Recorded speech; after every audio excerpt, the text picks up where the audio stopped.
Now it's time to get started with actually using the code in Python that's available on the web page.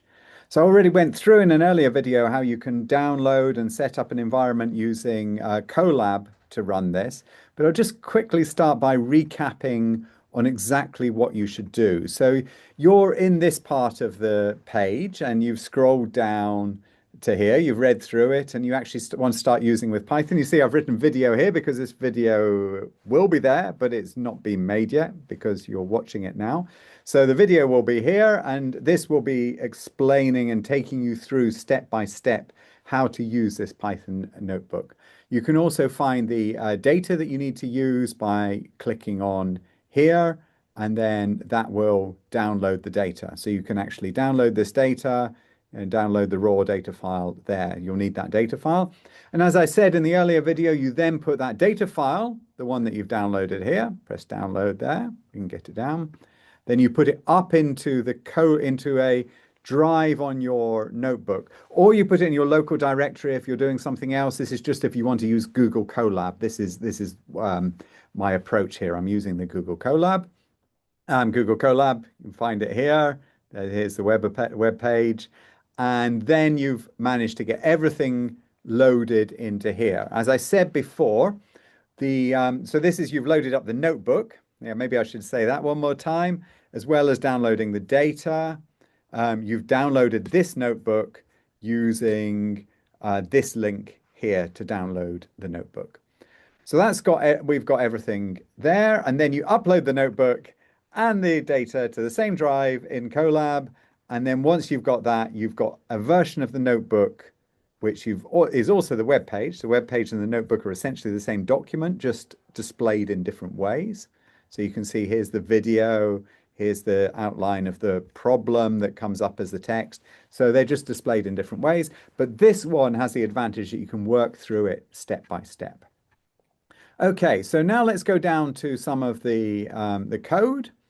And what does it do? Well, the best way to do it is to work through it yourself, but let me just give you some hints and get you going with the use of this. So the first bit here, we read in the data frame. So PD is for pandas, so it's a pandas data frame. And I do a little bit of renaming, and I think I do this renaming because of the way that the least squares regression works later. So I think I need to have spaces removed. So I rename some of the columns there. And then I just say I'm only interested in year 2018. That's the one I'm going to do the study on. And so what happens is when I run this, well, it puts everything into the Python data frame. And then we can now see the data within the Python data frame. And I think this is what I really love about Python notebooks is it gets you can write your code, run it, see what happens, and then go to the next step. And so the idea here is you read in all the data, you rename some columns, you look in particular at the year 2018, and then from there you can display the table with the data that you're interested in.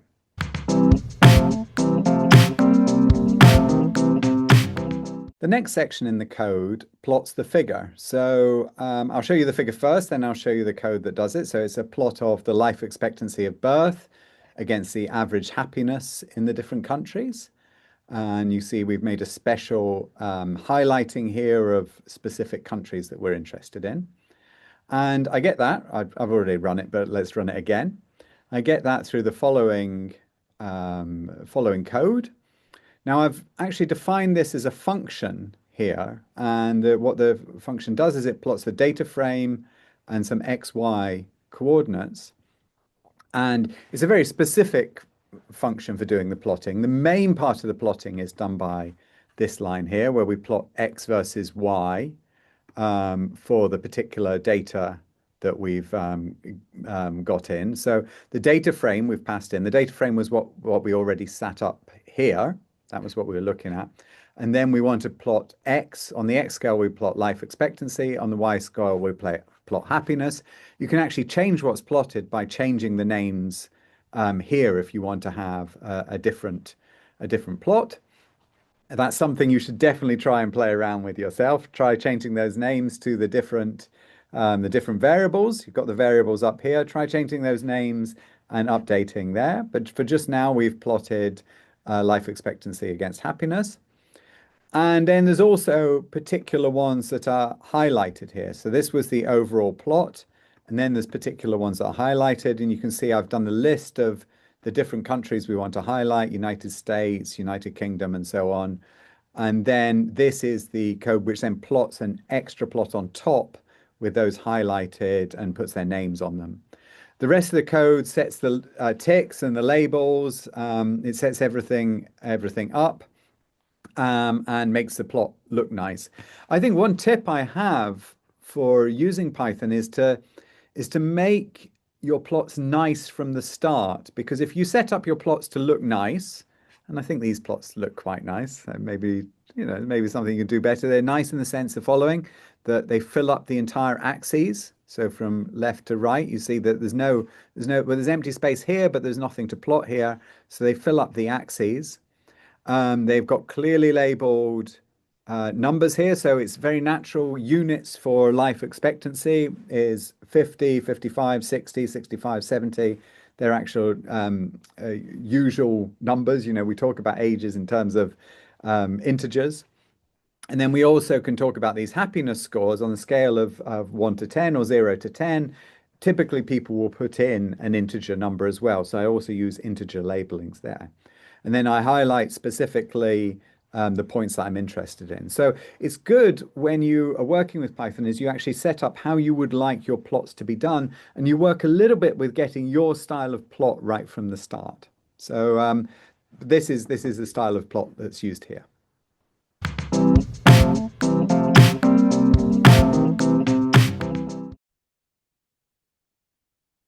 So now we've plotted the data. The next step is to fit a line through the data. That's, after all, what we're out to do in this exercise. And in this set of code, we have defined the slope of the code of the line to be 1 over 12. And here I set up a new variable, happiness equals m times life expectancy, which for every value between 0.5 and 100 for life expectancy from birth until 100 years old, we generate what we predict to be the happiness level. And that is what we've plotted down here. So this is the line that we've plotted. I've also added, to illustrate how we're fitting the line to the data, the error in that fit. And what I mean by the error in that fit is, well, what's the distance between what Benin's actual happiness is and the line predicted by the data? And that's what this dotted point is here. And that's what's plotted in this last bit of the code just for the individual countries. You see Croatia is quite low, quite near to the prediction, while somewhere like Finland really overperforms the prediction or is much higher than the prediction. And what you can do here, and this is important again, you do it yourself, is you try out some different slopes of lines. So I can put 1 over 10, for example. You can see the line moves up. If I put 1 over 8, the line moves even further up. So this is a very, very poor fit of the line. If I put 1 over 14 and run it, I see that the line moves down. So we can see that the slope of the line changes as we change this value of m. So just to make completely clear that it's the slope of the line that's changing and not the intercept, what I'll do is on this plot data function, I'll go back and I'll change the axes here. So you can see I've got these axes go from 47 up to 78. So let's go from 0 and 0 here. And you'll be able to see here why I changed the axes. So now you see that all of the points are over here. So that's why I changed the axes, in order to fill up all of the space. But now, when I run this, you can see that this line here, it begins at 0, it's got intercept 0, and it's slope 14. And if I go back and I do 12, I get something like this. So this is the point where it did go quite well way through. And then when I did, for example, 8, 1 over 8, I get a slope that looks like that. So the intercept is always 0, but the slope is changing. And as it changes, you get a better or worse fit to the data. In fact, the m equals 1 over 12 was a pretty good fit to the data. So try this out yourself. Get into the Python notebook. It's always better to do these things yourself, and then you can start to get a feel and see how it works. So don't be scared if you break it, if the code stops working, just download the code again and start again. It's all about trying out and experimenting, and that's the way that you learn how these things work.